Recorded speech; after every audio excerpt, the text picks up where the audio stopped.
Welcome to In-Silico Trials Real Impact, the In-Silico UK podcast that's revolutionizing the way we think about medical innovation.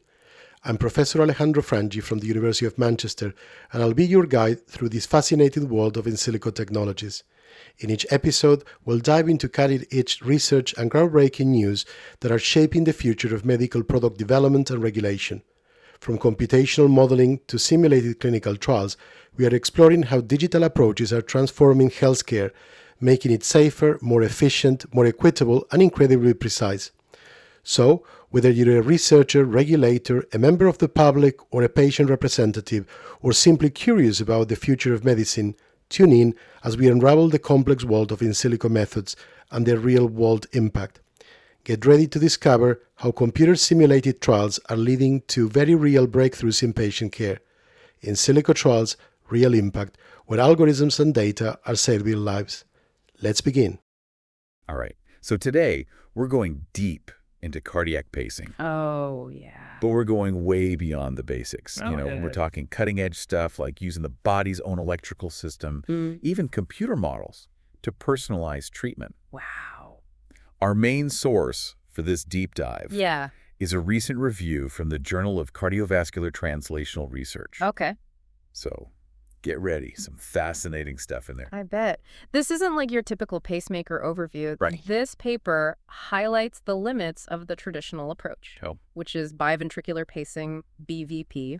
It's been effective for a lot of patients, but there's a good chunk, like 30 to 50%, who don't see the improvement you'd expect. So that's a lot of people. It is, and that's where conduction system pacing comes in, or CSP. Okay, so CSP, that's the big deal here. It is. What makes it so different from BVP? Well, with BVP, we're kind of overriding the heart's own system, imposing a rhythm. But CSP, we work with the existing pathways, specifically the His bundle or the left bundle branch area. So you're working with the heart, not against it. Exactly. The goal is to restore that natural synchrony.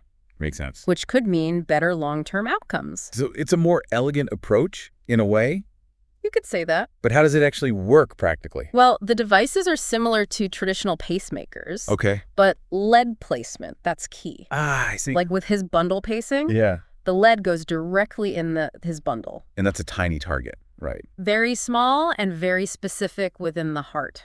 Wow. This lets us stimulate the conduction system right at the source. So accuracy is super important. Absolutely. And that's where those computer models come in. Ah, you're right. You mentioned those. Yeah, they're incredibly valuable for planning and guiding lead placement. Especially for something this precise. Exactly. We can simulate different lead positions and angles. Oh, so virtually, before the actual procedure. Exactly. Helps optimize the chances of success. So you have like a roadmap of the heart's electrical system.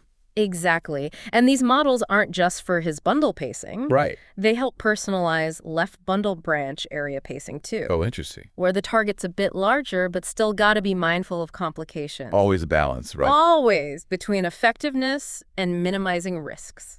Sounds like it takes a deep understanding of each patient's heart. Absolutely. Their unique anatomy, their electrical patterns. That's where the personalization comes in. You got it. One of the most exciting things about CSP is tailoring therapy to each individual. Okay. Not just lead placement, but pacing parameters too, to optimize the heart's response. It's getting really specific then. It is. We're not just turning a pacemaker on and off. Right. It's fine-tuning based on individual needs. Wow, so these computer models, they're allowing that level of precision. They are, a level we couldn't have imagined a few years ago. It's incredible how technology is changing things. It really is. We're getting a glimpse into the future of cardiac pacing. And what's that future look like? More tailored, more effective, and hopefully more successful for patients. I like the sound of that. Me too. But how does this actually play out in practice? Can you give an example? Sure. Imagine a patient with left bundle branch block. Okay. This disrupts the electrical signals, leads to uncoordinated contractions, and eventually heart failure. So a serious condition. It is, and in the past, we might have gone straight to BVP. But now with CSP and these models, there's more options. Exactly. We can create a virtual model. Okay. Using imaging data, replicating their unique anatomy and electrical activity. So a virtual heart, basically. Basically. Yeah. And we can simulate different CSP approaches, like his bundle pacing or left bundle branch area pacing. And see what works best for that specific patient. You got it. It's like running a virtual clinical trial. Before even touching the patient. That's amazing. It is a powerful tool. But how do you actually interpret the results of those simulations? We're trying to recreate how the heart will respond to pacing. Okay. We look at the activation sequence, meaning the order the heart contracts, and the overall synchrony of those contractions. So you want a smooth, coordinated contraction. Exactly. Not always easy to achieve, especially in complex cases. Right.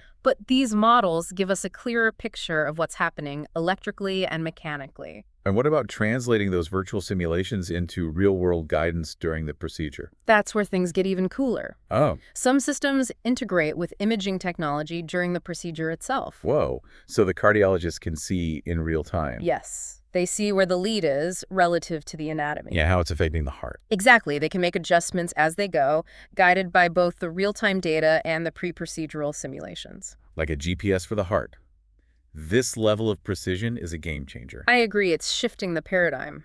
But with any new tech, there's challenges, right? So what are some of the questions still being explored with CSP? Yeah. Where's the research heading? One big focus is refining the pacing techniques themselves. I see. Optimizing lead placement, pacing parameters, the timing of those impulses. To get the most benefit for patients. Exactly. We're also looking at the long-term implications. Right. How does CSP compare to BVP over time? In terms of effectiveness, durability, impact on patient outcomes. Big questions. That's where those ongoing clinical trials come in. Okay. And it's not just about CSP versus BVP. No.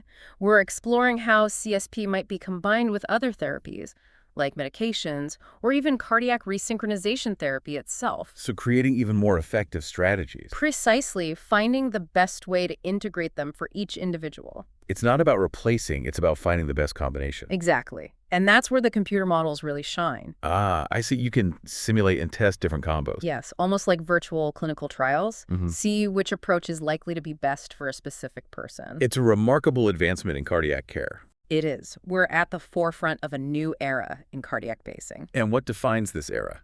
Personalization, precision, and a deep understanding of the heart. And I'm sure we'll see even more progress in the years to come. I have no doubt. Better outcomes, brighter futures for people with heart failure. That's what it's all about. So we've covered a lot of ground here. We have. Exploring those intricate details of lead placement, AV delay optimization, the ongoing research. All fascinating stuff. And in our next part, we'll shift gears a bit. Okay. Talk about what all this means for patients and the future of cardiac care. Sounds good. Looking forward to it. Me too. So stay tuned for part 2 of our deep dive into conduction system pacing. Can't wait. So welcome back to our deep dive into conduction system pacing, or CSP. Glad to be back. We've been talking about how these computer models are changing the game, not just for planning procedures, but also for personalizing the therapy. Absolutely. Now, I want to dig into some of the specifics you mentioned. Okay. Let's start with lead placement. All right. Because it seems like getting that right is crucial for CSP to work. It is. It's all about precision, especially with his bundle pacing. Yeah, that tiny target within the heart. Exactly. Even small variations in lead position can impact how well it captures the bundle and how much energy is needed. So these computer models, they're helping improve that accuracy, right? Big time. So imagine we have a patient who needs his bundle pacing. Okay. Before the procedure, we take detailed imaging scans. To get a clear picture. Exactly, and create a personalized 3D model. A virtual heart. Basically, then we use specialized software to simulate the procedure. Oh, so you can place the lead in different positions virtually? Precisely, and see how it affects the electrical activation. You can find the sweet spot before the real deal. Exactly, it's like a dress rehearsal. I like that analogy, a dress rehearsal for the heart. It allows the cardiologist to plan meticulously. Anticipate any challenges. And go in with the best chance of success. I imagine this is especially valuable for patients with more complex heart anatomies. Absolutely, where those traditional landmarks might not be so clear. Or his bundle is in a tricky spot. Exactly, these models take a lot of the guesswork out. It's incredible. But what happens during the procedure itself? Are these models used in real time? In some cases, yes. Some systems integrate those pre-procedural simulations. Okay. with real-time imaging during the procedure. So the cardiologist can see what's happening as they go. Exactly. They see the anatomy and the simulated electrical patterns based on the lead's position. Real-time feedback to guide them. Precisely. Allows for fine-tuning and adjustments as needed. It's mind-blowing how technology is changing things. I know. It's making these procedures more precise, more predictable. But lead placement is just one part of the equation, right? Right. We also need to optimize the AV delay. Ah, yes. You mentioned that earlier. Remember, the goal is to synchronize the heart's chambers, the atria and ventricles. The AV delay is that time interval between their activation. In a healthy heart, this timing is perfect. But in patients with certain conditions, it gets messed up. Exactly. And that's where AV delay optimization comes in. So you're fine-tuning the timing of those electrical signals? Precisely, to restore that natural synchrony. This is especially important for left bundle branch area pacing, right? It is. By adjusting the AV delay, we make sure the left ventricle contracts at the right time relative to the right ventricle and the atria. Wow, getting the timing right is crucial. It is. And the computer models help us personalize this too. Of course, they're used for everything. We can simulate how different AV delay settings will affect the heart's contractions. Find the perfect timing for each person. Exactly, maximizing the benefits of the pacing therapy. So it's not one size fits all anymore. No, it's much more tailored, more personalized. I love that. But there must still be challenges, unknowns in this field. Of course, one thing is understanding how CSP performs in different patient groups. You mentioned not all hearts are the same. Right. Some conditions make CSP more challenging. So it's not a magic cure for everyone. No, we have to be realistic. And we're still figuring out who benefits most, right? Exactly. And how to personalize it for those who might not respond as well. What about the long term? How does CSP compare to BVP over time? That's where those long-term clinical trials are key. Oh. We need that data to see how CSP holds up. How it affects things like hospitalizations, quality of life. Whether it truly leads to better outcomes. It's still early days, but promising. Very promising. And it's not always about choosing one or the other, right? You got it. It's about finding the best combination of therapies for each person. Absolutely. And these computer models are crucial for that.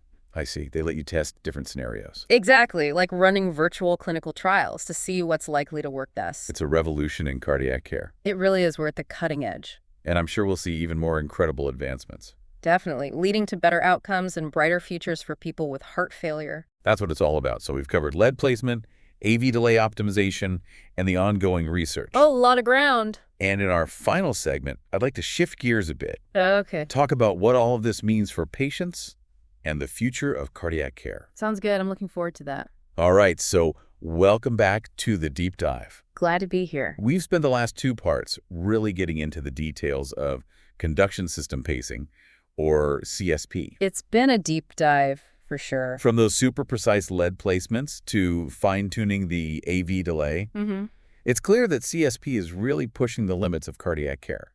It really is. But now I want to kind of step back a bit. Okay. Look at the bigger picture. Sure. What does all this mean for the average person living with heart failure? That's the key question, right?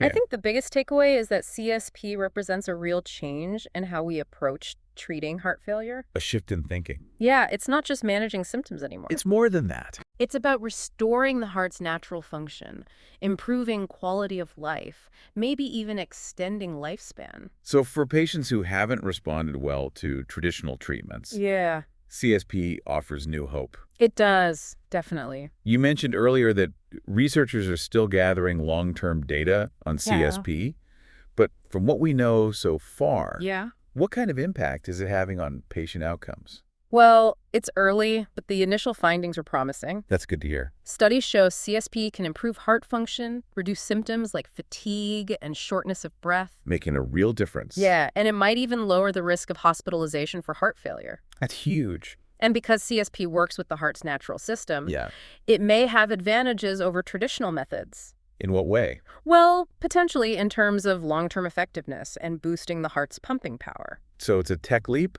but also a real step towards improving people's lives. I agree, absolutely. But I imagine there are still hurdles, right? Of course, new tech always comes with challenges. Before it becomes widely available. One big one is cost. That makes sense. CSP procedures are more complex, need specialized equipment and expertise. So it's more expensive than traditional methods. Right now it is. So there's the tech, But also the practical side of making it accessible. Exactly. We need to make sure everyone who needs it can get it. Are there any initiatives to address those accessibility issues? Oh, yeah. Researchers, doctors, healthcare systems, they're all working on it. That's encouraging. Trying to streamline procedures, train more cardiologists, and advocate for insurance coverage. So there's a real push to make this available to more people. Absolutely, and I think that's crucial. We can't let cost be a barrier to life-changing treatment. Right, it's about equity of access. Exactly. As we wrap up this deep dive, Yeah. I'm really struck by how far we've come in understanding and treating heart failure. It's remarkable. Not long ago, this diagnosis was basically a death sentence. It's true. Things have changed so much. Now, with things like CSP and the power of computer modeling, we're not just managing the condition. We're restoring heart function, giving people back their lives. And that's what it's all about, giving people hope and a future. Absolutely. It's an exciting time to be in this field. It really is, and I'm sure we'll see even more breakthroughs down the road. I have no doubt, leading to even better outcomes for people with heart failure. That's what we're all working towards. Well, thank you so much for joining us on this deep dive into the world of conduction system pacing. It's been my pleasure. Really enjoyed it. I hope our listeners have learned a lot and gained a new appreciation for the incredible work being done in this field. Me too. It's important for people to understand these advancements. And to all our listeners out there, remember, knowledge is power. Couldn't agree more. The more you understand about your health, the more you can advocate for yourself. And make informed decisions. So stay curious, keep learning, and take good care of your hearts. That's the best advice.